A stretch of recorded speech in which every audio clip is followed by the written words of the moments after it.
to another edition of This Is Metal with Joe Lawson. How you doing this week, Joe?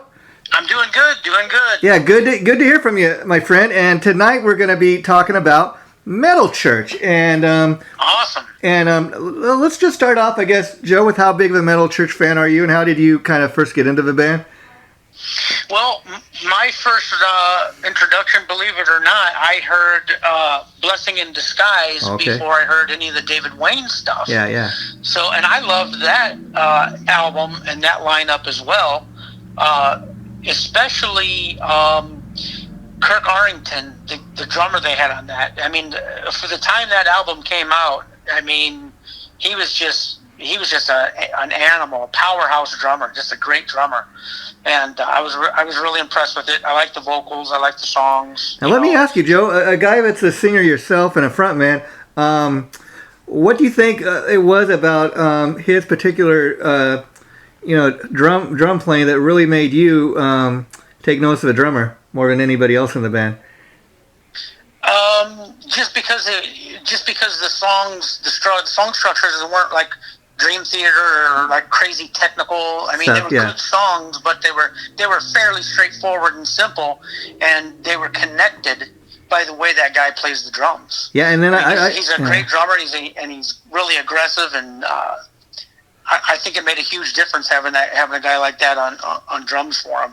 Wow, amazing. And then I was reading that particular album was really critically acclaimed. It was really popular, and people really loved it, and it did pretty well for the band, and then the band kind of fell apart shortly after that. But this band has had many kind of ups and downs, and I think in my opinion, one of the things that really kept Metal Church reaching the same level as like a Metallica or Megadeth, I think, is as good as the musicians that have been in that band over the years.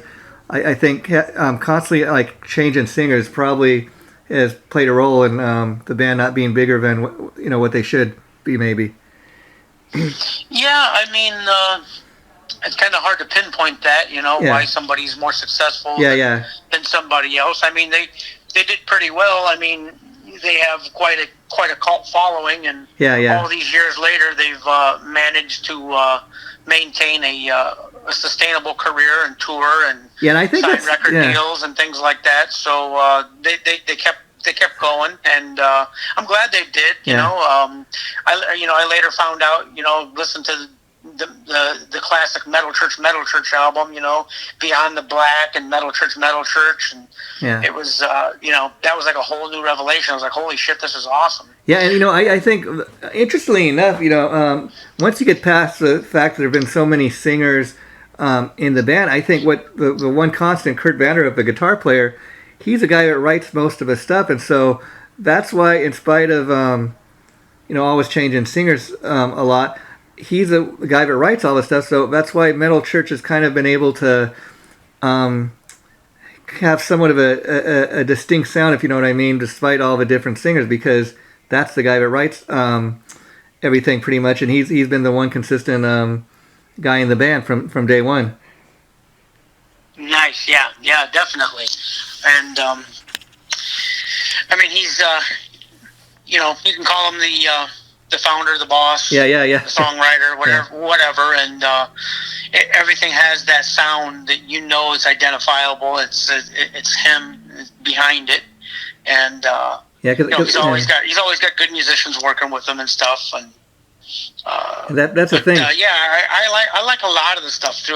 Like I said, it's funny. Sometimes a band will go through a singer change, and you get like this line in the sand, man. Well, you're either you're a fan of this era, or you're a fan of that era. I think that's a bunch of bullshit. Yeah, I'll tell you. What's liking both of them? I think Mike Howe's a great singer. I think Ronnie Monroe's a great singer, and I think David Wayne's a great singer. Yeah, I mean, like I can tell you, I listened to this stuff with open ears in the sense that I wasn't a diehard Metal Church fan since day one, maybe like a lot of people, but I've heard the stuff they put out, over the years, and probably the era that I'm probably most familiar with would be the Ronnie Monroe era. So that stuff has a special place in my heart for me. But when he left again and Mike Howe came back, I listened and I thought, okay, this still got that classic kind of Metal Church sound. I dig what Mike Howe's doing. It's great to have him back. But he's not Ronnie Monroe, but he's got his own thing going, and I think it seems to kind of work for Metal Church. So like you said, I don't have any complaints because I think, hey, if it's good music, it's good music. Yeah, absolutely. And that was the refreshing thing when Ronnie came into the band. He was able to go back and bring back life to some of those songs that were the original classic Metal Church tunes from the David Wayne era. Oh yeah, and not taking anything away from Mike Howe, because he definitely has his own place in the band. Of course, yeah. Left his mark, for sure. But I think it was exciting for a lot of older school metalheads to go and hear Gods of Wrath and, all these classic Metal Church songs. And he did a phenomenal job. Ronnie's a great singer live. And he's a close personal friend of mine. So he's an absolutely awesome, fantastic guy. He's like a big brother to me. Oh, that's interesting, and it's kind of interesting because when Ronnie Monroe left the last time, I kind of think it was smart on Kurt Vanderhoff's part to say, let's see if Mike Howe would be kind of interested in coming back, because he's kind of got his own little fan base from when he was in Metal Church. And the interesting thing about Mike Howe coming back is I was reading, up until his return to Metal Church, he'd like done nothing in music for 20 years, and then all of a sudden he's back in Metal Church. So I mean, that's kind of interesting when you think the guy's kind of been away from the music scene for 20 years, and he comes back into Metal Church, and he's just sounding as good as ever. Oh yeah.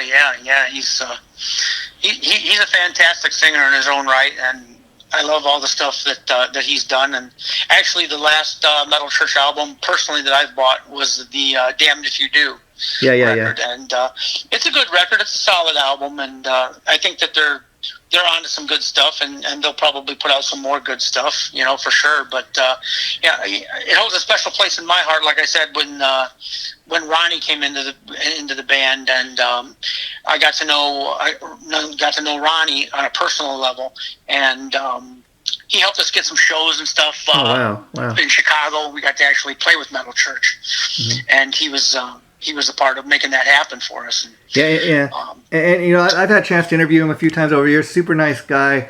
He's always been. And I just want to say on a personal note, if anybody's not aware of this, Ronnie's gone through a lot of stuff in his personal life in the last few years, mainly with the loss of his wife. But I will tell you, and he's kind of been away from the music scene for a while because he was kind of having to deal with that and helping his wife, who was suffering from cancer. She finally lost her cancer battle. But I will tell you, I remember, when him and his wife announced that she was ill and stuff.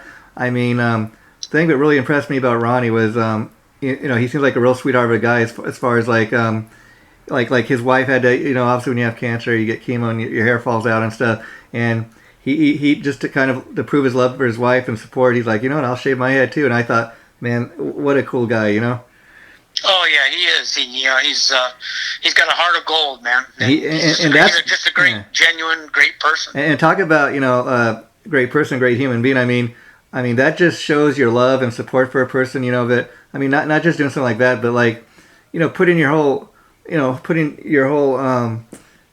musical career and your whole career kind of on hold while your wife is battling cancer and you're kind of standing by her side. I mean. I think most people would do that, but you could almost feel the love story, whenever he would post something about it, and I just think it's amazing. Yeah, it was genuine from his heart. Yeah, for sure. And getting back to Metal Church, here's an interesting thing I found. Okay, Metal Church was originally, believe it or not, formed in San Francisco in 1980, and it was originally part of a San Francisco metal scene, but. The metal scene really hadn't become huge in San Francisco at that point. I mean, it would be like really till 1986 when you had all these thrash bands like Testament and Metallica moving to San Francisco and all that. But like a year later in '81, actually Metal Church decided to move to Aberdeen, Washington, where that's been pretty much the home base ever since. And interesting enough, Joe, I was reading. In 1980, when Metal Church was first formed, you're not going to believe who auditioned for the band as far as to be the drummer. That one I'm not really sure of. Lars Ulrich. And this was. Oh wow! How about that? This was, and I've actually remember reading stuff about this. Even heard Lars talk about this over the years, where this is like pre-Metallica, I think, when he first came with his dad from Denmark or whatever, over to the United States. This is Lars Ulrich, and he didn't get the gig, obviously, but interestingly enough, in 1984, just as Metal Church was getting ready to put out the debut album, I guess they remained friends with Lars and James, and Lars and James tried to urge Elektra Records to sign Metal Church, but by that point, another record label had signed them. Yeah, I'm not sure. I think it was Metal Church. I could be wrong on this, but I think it was Elektra or Atlantic. One of those bigger labels actually told Metal Church they were too heavy. Yeah. For the label.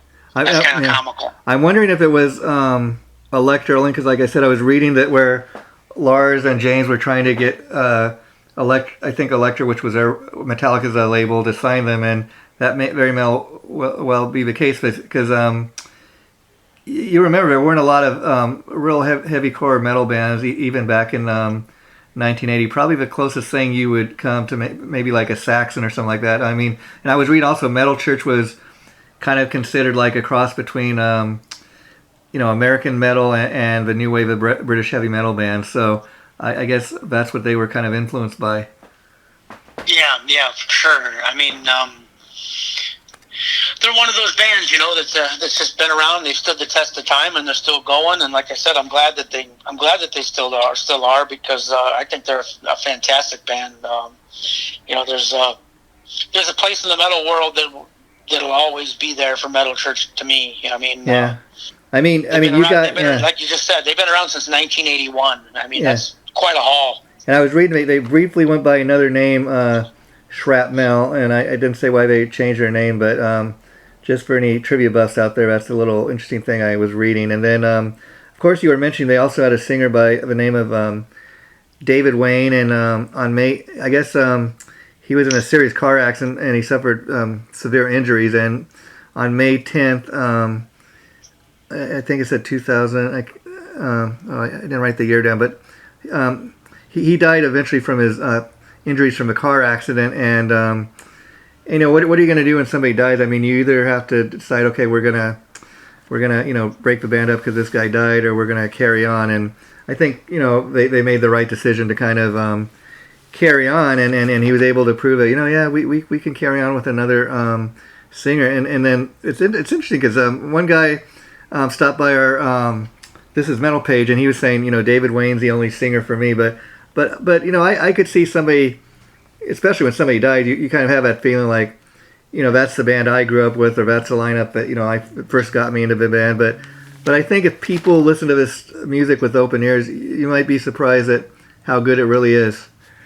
Oh, absolutely. And both, and all three incarnations of the band have something valuable to offer. Mm-hmm. They're not a pop band or one of those bands that are spinning the wheel on Billboard a whole lot. But they made Billboard, but it's not. They're a real metalheads band, is what I dare say that you could. They're not a suck ass. They're not a bunch of suck ass sellouts. Yeah, I dare say that you could go on a Metal Church album and find a power ballad. I mean, you could even accuse like Metallica. Okay, with the Black Album, they kind of sold out. But again, we've discussed that too, Joe. I mean, in terms of what is selling out, because I mean, especially if you're in a band, who doesn't want to have, especially back in the day, who wouldn't want to have your music video played on MTV? Who wouldn't want to have your song going on, climbing the charts? I mean, yeah, it would be nice, but like you're saying, Metal Church has kind of stayed true to their image and their sound. They've never really they've never gone looking for a hit, if you know what I mean. Right, exactly. Something interesting too, when Ronnie came into the band, he told me about a performance that he did when he was playing with the band. David Wayne was in the crowd. Oh, wow. And was back by the door and smiled and gave him a big thumbs up. That's cool. Yeah. And very cool.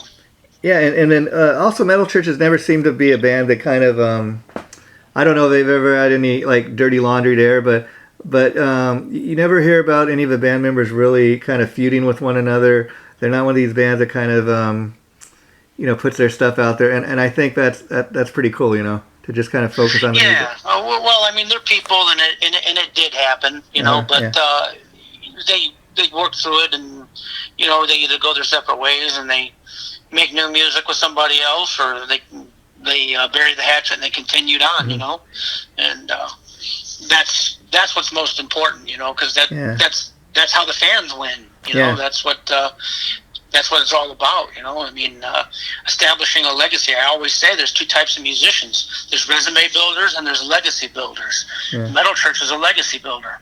Yeah, and Metal Church, I would agree with that for the simple fact that, like we're saying, Kurt Vanderhoff, if you listen to any Metal Church, he's a great guitar player, but he's not one of these guys that, he's not a flashy player. He's not all about, no, he plays for the song. He plays for the song, exactly, where I was reading, he's much more, he considers himself much more of a, I guess he calls himself a composer, as far as, I'm the guy that writes the songs and stuff.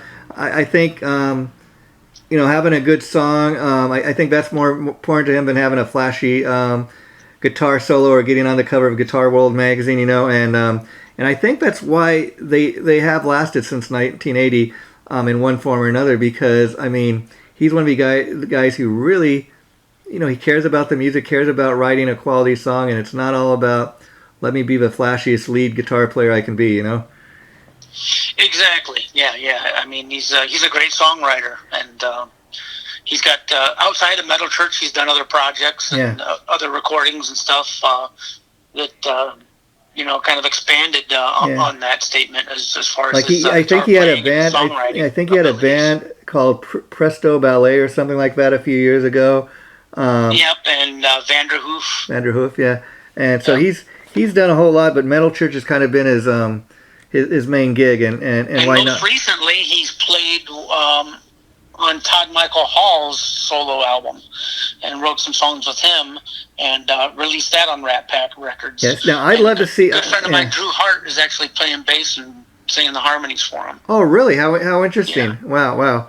I would love to see them take that on the road. I mean, that's kind of interesting thing is like Kurt Vanderhoff is the main guy in Metal Church, but it'd be kind of interesting to see him like go on the road with Todd Michael Hall and kind of play the sideman gig for a change. And it's interesting because 1980, like we were saying, when the band was formed, I mean, there weren't a lot of hardcore metal bands. I mean, I think the last episode we did, which was about Sabotage, and their band was also formed around the same time. And I mean, these I think Sabotage and Metal Church bands at that time. I mean, only probably band that might be a little heavier, you could say, is Iron Maiden. And even Maiden, was just kind of coming out of the gates, in 1980, and people were just starting to know who they were. So, that's really when metal was starting to kind of really take serious form in the United States, I think. Yeah. Yeah, and I don't know, but I think Metal Church they're always going to be a little footnote in the metal community, but an important one, and I say that because. We have what we call the big four of metal, which is like Metallica, Megadeth, Anthrax, and Slayer. But then I think I would say Metal Church would maybe be like maybe in the top 5 metal bands. After Slayer, you might have like maybe like Testament. You might have Metal Church.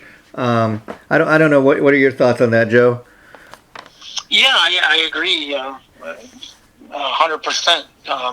I'm just looking now and seeing Mike Howe's response when Kurt asked him to come back to the band. He said that he would consider it. He's not sure, but he's open to it. And wanted to try and test the waters and see what kind of songs they could write.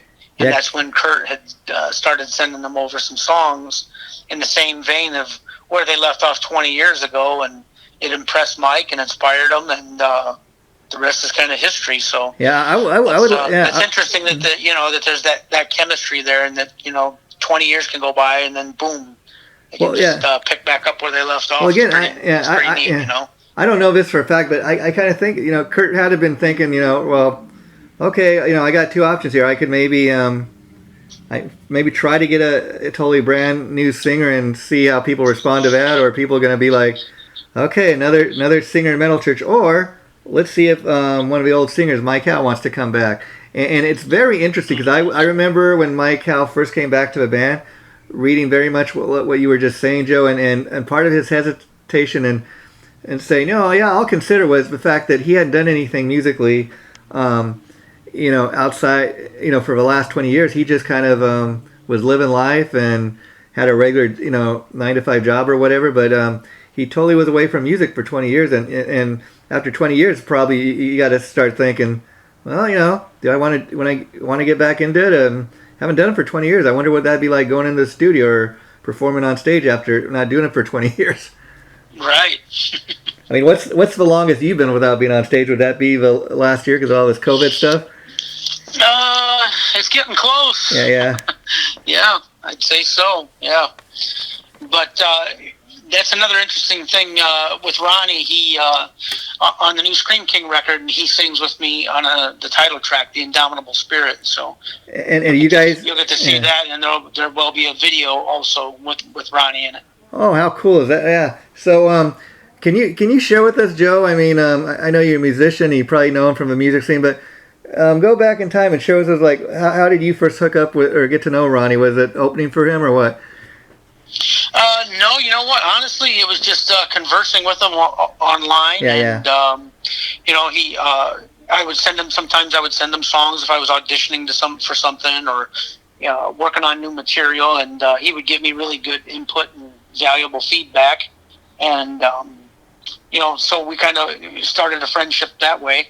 And then, like I said, then when they were getting ready to come here, I told them, some of the best clubs in the area and stuff like that. And they ended up booking a show here at a venue in Chicago. And we ended up being able to get together and play a show together. Yeah, and I forget the name of the album, but I know when he left Metal Church for the last time, he put out Generation Nothing was the last one with Ronnie. No, yeah, but I was going to say he put out a solo album after he left a few years ago. I think also on Rat Pack Records, and I forget. Yeah, he's got 3 solo records. But I think the last one, it featured George Lynch on one of his songs. And speaking of, Mr. Scary, which we did an episode on, but it was a real solid album, I thought, and so hopefully, I know Ronnie's got a few projects he's trying to get off the ground now, so.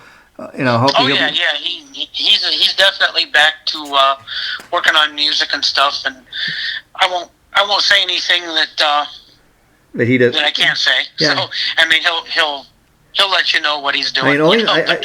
He's definitely still involved doing some musical projects. Yeah, I know he had a band. He plans on coming out with some stuff called Monroe's Thunder. I think that's one of the projects he may be working on. But Yeah, but yeah, interesting. Like Rat Pack Records that Metal Church is now signed to. Like I said, it's a cool little label. They put out all these great little fun releases, and like the thing with Todd Michael Hall.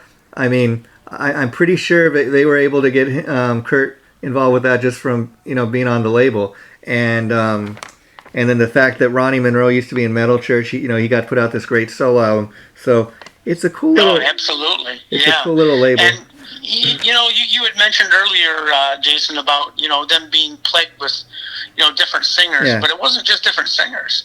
They had different drummers. In fact, guitar players. So they've struggled with some lineup changes too, and I'm all too familiar with that. Unfortunately, I know how hard that is. Yeah. And they had their guitarist Van Zant had a detached retina, so he had to have surgery. So they had to get some fill-in guys, and for part of that, they used Sabotage guitarist Chris Coffrey.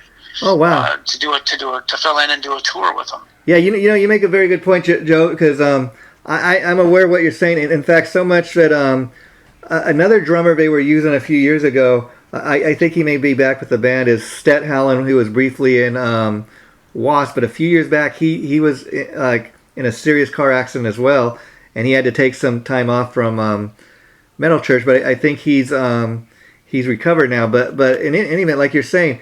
Kurt Vanderhoff, he's like the sole original member. He's the one guy that's been there since day one, like I said. So from Kurt's kind of perspective, think about that. You're the only one that's really survived every single lineup change. And so like you're saying, they've had, different guitar players, different bass players, everybody come in and out of the band, except for Mr. Vanderhoff. And the interesting thing about that is, I think that's another reason it's been so hard for the band to kind of reach that level, that plateau, is because, a lot of times when you're a fan of a band, like you got your favorite member, and when band members are changing every week or every year or whatever, it's hard to keep up with who's in the band. Oh yeah. It's like a revolving door sometimes, and you just got to roll with the punches and do the best you can. And I think the reason I brought up the thing about the singers is because most of the time in a band, I think the two guys that most people kind of focus on, or the lead guitar player and the lead singer. Obviously, the singer is the first, as far as vocally, that's the first thing you hear on the record when you put it on. And a lot of people, let's say you're a Van Halen fan, for many years, David Lee Roth was the lead singer, and that's why so many people, when Sammy Hagar first joined, it took them a while to get used to a different singer, but eventually most people did. But when a band goes through 4 or 5 singers, it's okay, who's the singer this week? And I think if you'd had maybe the same singer, the same guitar player, they would have been able to have more of an identity. But I give Kurt Vanderhoff credit for sticking Metal Church all these years, because he could have just and he did for a while kind of pack it up, but never totally went away, which I give him credit for. Right. Just to give people an idea, current members of Metal Church: Kurt Vanderhoof, Steve Unger, Rick Van Zant, Mike Howe, Steph Howland. Yes. That's our Metal Church now. Yeah. Now here's a former list of Metal Church members: William McKay, lead vocals; Ed Bull, lead vocals; Rick Condren, lead guitar; Steve Hott, bass; Rick Wagner, drums; Aaron Zimpel, drums; Carl Sacco, drums; Duke Erickson, bass; Craig Wells, lead guitar; Mike Murphy, lead vocals; Tom Weber, drums; Kirk Arlington, drums; David Wayne, lead vocals; Mark Baker, rhythm guitar; John Marshall, rhythm guitar; Brian Lake, bass; Jeff Wade, drums; Ronnie Monroe, lead vocals; Jay Reynolds, lead guitar; Jeff Plate, drums. Yeah. That's quite a list of players too. And I think they've released 12 albums, it said, to date. And the interesting thing is, so as we sit here, Metal Church is a band that was formed 41 years ago. So they've lasted that long. Just think about that. They're just 10 years shy from their 50th anniversary. Who would have thought? Right. Yeah. So. But with a dozen albums out and 3 live releases, and they're still going, so that says a lot, and that's really what matters, Yeah, and see, even back when MTV was playing music videos, the only time you'd ever see Metal Church maybe on there would be maybe on Saturday night during Headbangers Ball. They might sneak it in, who's going to watch this 3-hour block of metal, but they got on there every once in a great while, but that's the great thing about YouTube. I think that a lot of these bands that never really got the attention back in the day, it's easy to just put your video up there, and I mean, especially a band like Metal Church, you'll get people. You announce we're going to world premiere our video tomorrow. People are going to tune in for it. Yeah, absolutely. And you want another treat? Go on YouTube if you can and look up "Fake Healer." Yeah, it's one of their songs from back, I think, in the Blessing in Disguise days. That they redid a new version of it in 2017, 2018. Wow. Somewhere in there with that features Queensryche vocalist Todd Latour. Oh, interesting. Oh, yeah, I remember that. Okay, yeah. I again, see, like I was saying, Rat Pack Records, like Todd Latour, he also recently released a solo album. He's signed to the label, and I think that's how they paired them up with Metal Church.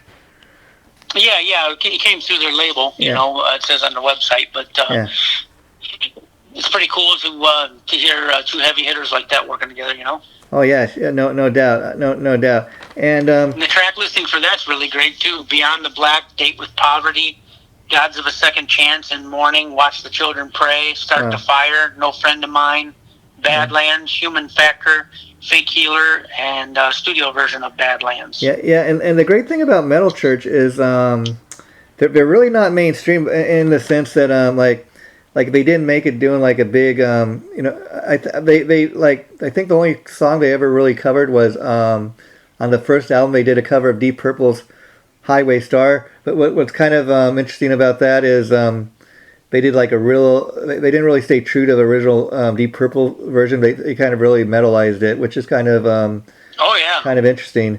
So they got their roots in British rock, but it's kind of interesting that they've been able to besides the fact that they haven't really ever gone mainstream, they've been able to stay relevant for 41 years.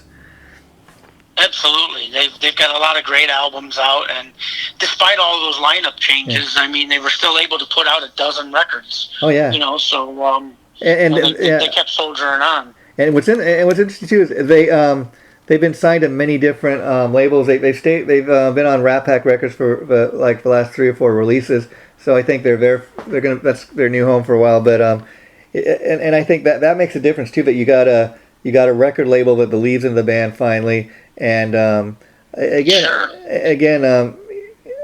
I think if you go back and you listen to any of the classic Metal Church stuff, if you're not that familiar with it, you might pleasantly be surprised that hey, this isn't half bad. That's the thing. You just gotta listen to it with open ears, especially if you're a metal fan. I think anybody who calls himself a metal fan is gonna dig this stuff.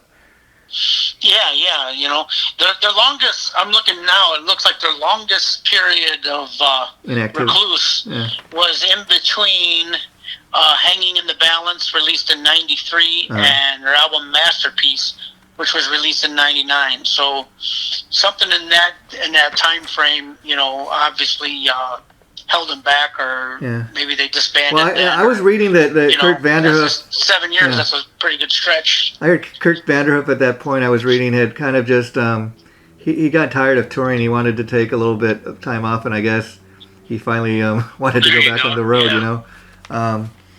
So it's all very interesting. But I think Metal Church, they're one of those bands that just never went away, and I think that's why people kind of because you kind of want to root for the underdog, if you know what I mean. And I think they're a band that's they're one of a few bands that really stuck through, and they're still here. So you gotta love them for that.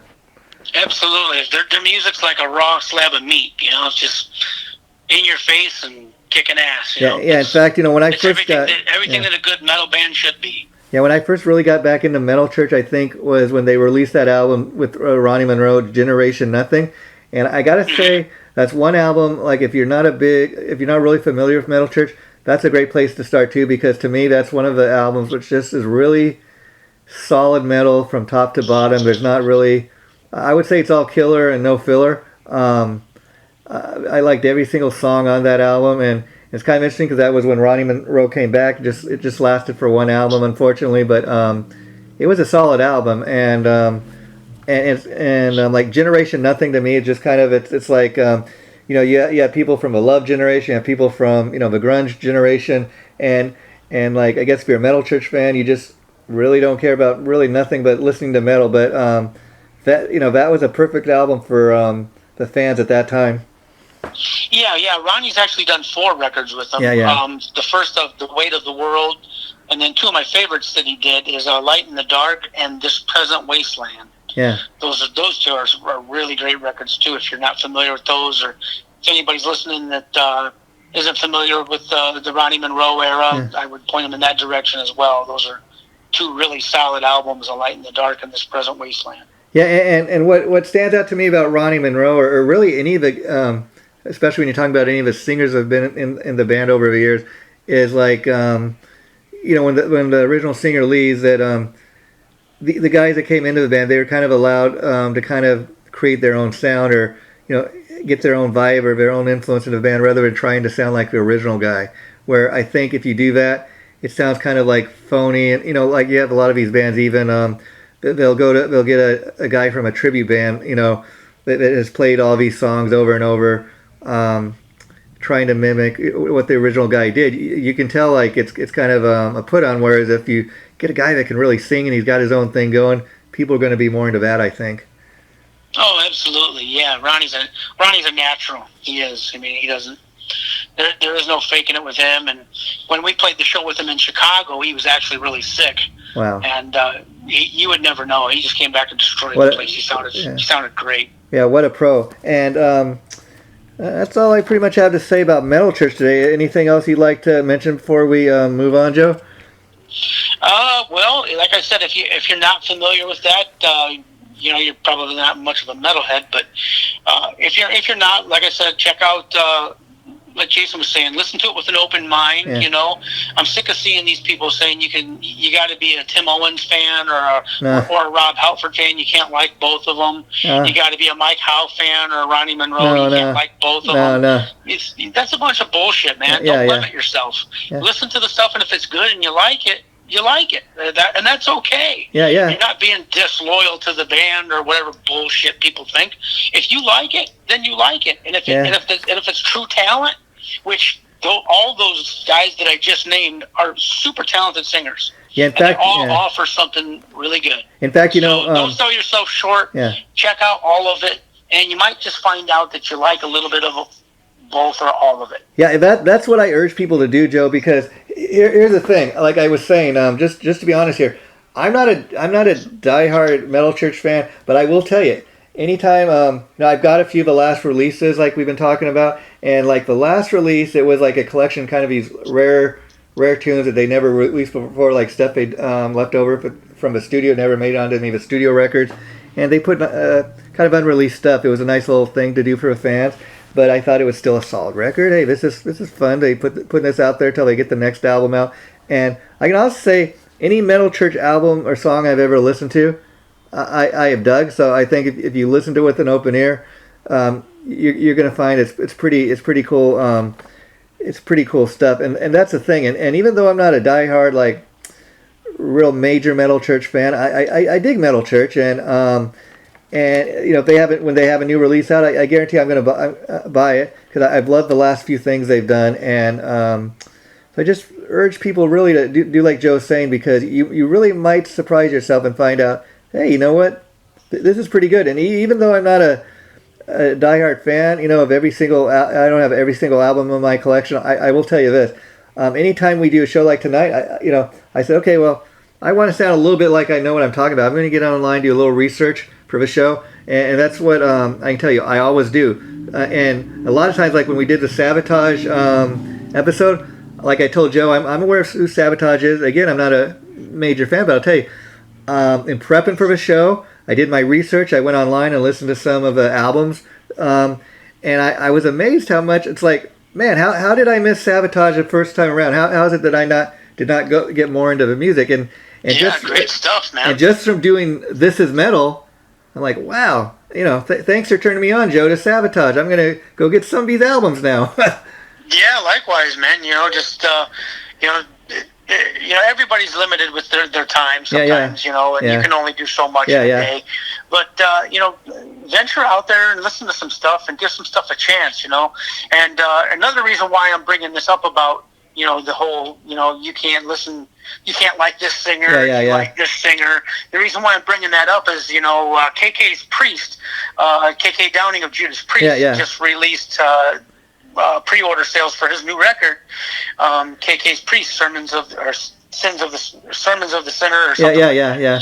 And and I've seen a lot of people, bashing him and saying things, like calling him a Priest tribute band. Wow. And if that's the case, then does that mean when Rob Halford put Fight together that was a tribute band too? Well, can't these musicians have other projects or do other things, or when things don't work out, they pick up the pieces and they keep moving on? Yeah. You know what? The way I look at it is, thank God we got the guy coming back and putting out another album, because these old school dudes, they're not going to be around forever. They're dying left and right. They're dropping. So appreciate what they're offering us. Appreciate the music that they are giving us. Don't be so jaded or so reluctant to give it a chance. And give it. Go online and order that too, because I've heard some tracks from it and it is fucking killer. Yeah, that's the thing is support these guys, and if you like it, great. If you don't, who cares? I mean, as far as you either buy it or you don't. Yeah, absolutely. But just give it a chance. You know, some of these people, you know, I think they've released like one song, and they're just totally bashing on them. You know? And not everybody. No, I think there's a lot of people that absolutely love it. Oh yeah. And I'm one of them. You know, from what I've heard, it's phenomenal. He's got, you know, it's KK Downing. I mean, what's not to love? And the songs are fist pumping heavy metal anthems. They're great. You know, Tim Owens on vocals. How could you go wrong? Yeah, you know, I'm going to tell you something here, Joe. This is very interesting. Like I said, I was prepping for the show, and I got my little notebook here with all my notes written down. And one of the things I wrote down that I wanted to be sure to talk about before you wrapped it up tonight was KK's Priest, because like you say, the video just premiered yesterday. Been hearing all kinds of stuff about it online, and I thought we definitely, before we close the show, got to mention KK's Priest, because I'm going to make a prediction, as you just made, Joe. I think that's going to be the band to watch in the next year, as far as how this album takes off, and if they get to do any live shows, and what the response is. But I mean, just from the video myself, seeing it in the song, I'm like, wow, I'm excited, and I'll tell people, you gotta be a little smart, and you gotta open your mind too, because you want to know why he's calling it KK's Priest? Well, yeah, there's the fact that it kind of sounds like Priest, but let's be honest, could he just call it like Judas Priest too? No, that'd be kind of a hokey name. You know, he wants people to know, hey, no, this is KK's band. But besides KK, you got, like you said, Tim Owens, and you got the drummer's Les Binks. He was one of the original drummers in Priest. And Les Binks is not continuing with the project because of health complications. I believe diabetes. Oh, that's what it is. Sean Elder is the guy that you see in the video, and the live shows will feature Sean. Now, Sean is from our good friends in the band Cage. He's the drummer for Cage, also. Oh, wow, okay, yeah. He's also the drummer for KK's Priest now.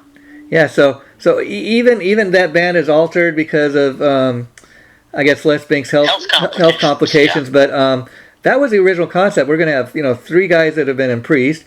So I guess also I was reading that KK a few years ago, because they were supposed to go on their 50th anniversary tour. He wanted to return for that, and because of his differences with other guys in the band, they didn't want to let him come back, and so this was kind of his reaction to that. Okay, well, if I can't go back to Priest, I'm going to do my own thing, and I don't know, and then you got to ask, okay, well, if KK comes out with something that doesn't sound like Priest, or people would have the other reaction, which is kind of like, so now you're not in Judas Priest, you want to do something totally different, F you, man. But so the guy really can't win. But I'm gonna make a prediction like you, Joe.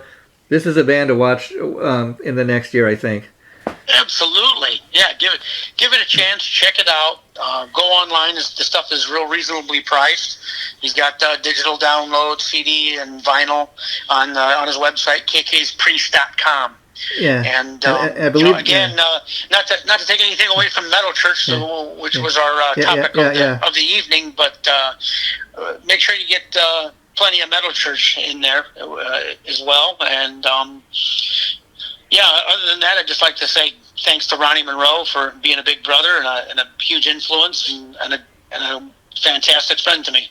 Yeah, I'm gonna reach out to Ronnie, see if he might want to do a new interview with me. So I'll keep you updated on that, Joe. But before we go, I just wanted to thank the listeners too for not only listening to every episode of This Is Metal that we do, but being part of the online community. I mean, since we launched our This Is Metal page, it is just growing amazingly day by day. It's a real organic kind of growth. I mean, last I looked, we had over like 100 people that have joined the page, and that may not sound like a huge accomplishment, but when you consider we only launched it like a month ago, and I can tell you new people are joining daily, and I just love the community we've created there, Joe. Where absolutely. You think of it this way: people grew up with 4 or 5 or 6 brothers and sisters. Yeah. You think that's a lot? We got 100. Yeah.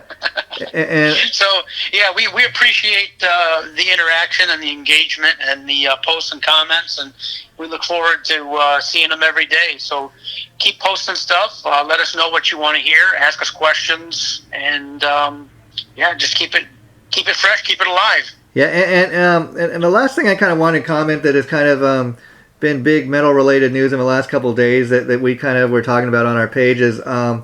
the fact that not surprisingly Iron Maiden was snubbed from getting into the Rock and Roll Hall of Fame, I'm not all that surprised. I just want to kind of get your thoughts on that, Joe. My thoughts on that is the Rock and Roll Hall of Fame is a bunch of ball-washing, wealthy old sacks of shit that have no business determining what's good rock music and what's not. Yeah. And it's been that way for a very long time. Yeah. So when people bring this subject up or whatever, I kind of laugh because it doesn't surprise me at all. Yeah. I mean, I'll tell you what would surprise me. It would surprise me or shock me if they put a band like Metal Church or Iron Maiden or any good metal band in there and gave them credit. I would really be shocked. In fact, so much, Joe, that I was reading the guy that's the president of the Rock and Roll Hall of Fame. He made some statement because they got so much backlash regarding this, and he was saying, well, okay, we don't just put metal bands in there. We put every kind of band in there. And he was like, well, we put metal bands in there. We put Black Sabbath in there. We put Def Leppard in there. We've got Kiss and Metallica. My point is, okay, these are mainstream bands. Somebody who works at Rock and Roll Hall of Fame, they're not necessarily, when they metal band. Let's get metal band. Metallica, Black Sabbath. We've heard of these bands, okay, but like you said, probably never even have heard of Metal Church. Probably never.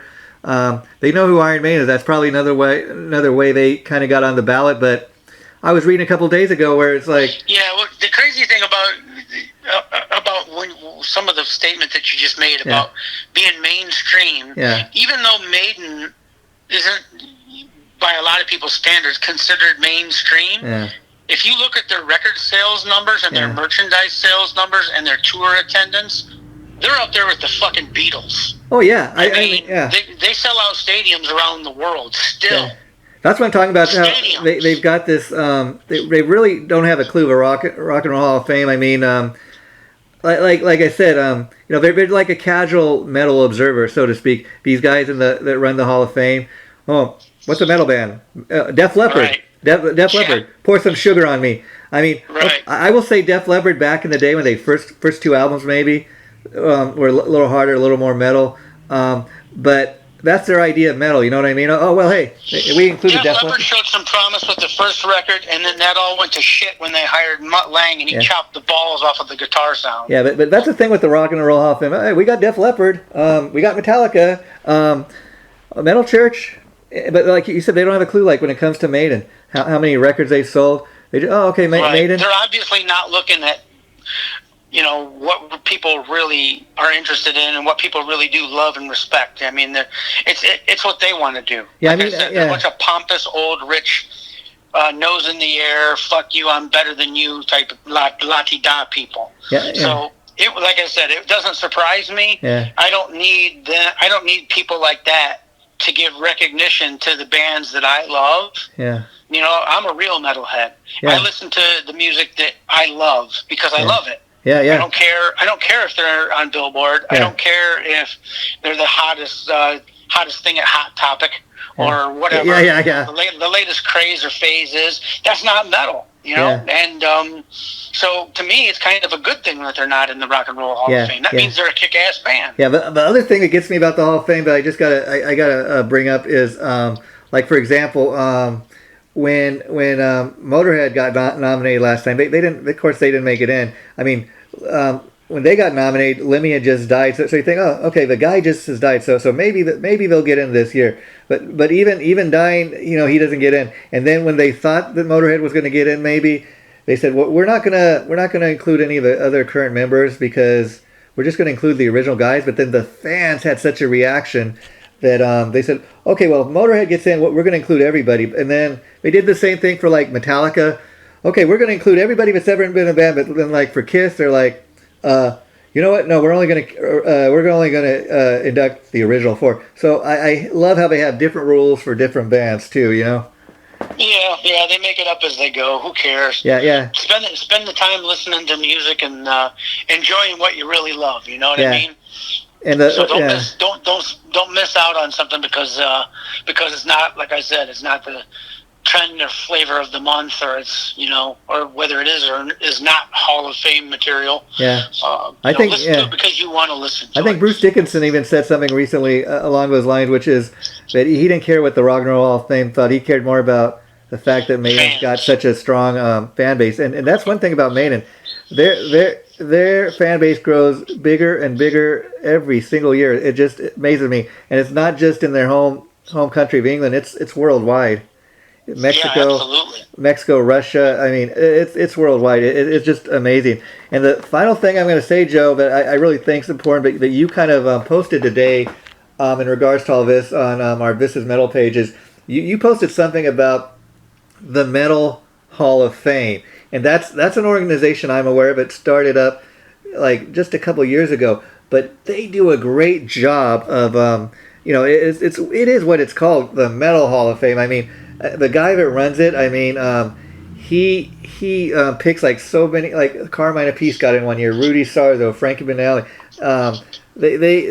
They nominate like all these different guys each year, and we're gonna have to do an episode on it, maybe you and me down the line, because that Hall of Fame, I think, maybe get a hold of that guy and set up an interview with him. That would be fantastic. Yeah, I'm going to try to do that, and I wanted to bring that up today because something like that, and even another thing I'd love to know whatever happened to but I thought was about time Metal had something like this, was the Revolver, Revolver Golden God Awards that they had up until a few years ago. But the Hall of Fame, we should dedicate an episode, because I don't have it in front of me, but just the guys have been inducted and chosen each year since they started doing that. It's amazing.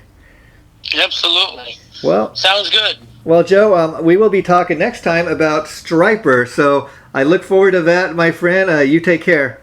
Likewise, you too. Hey, bye-bye.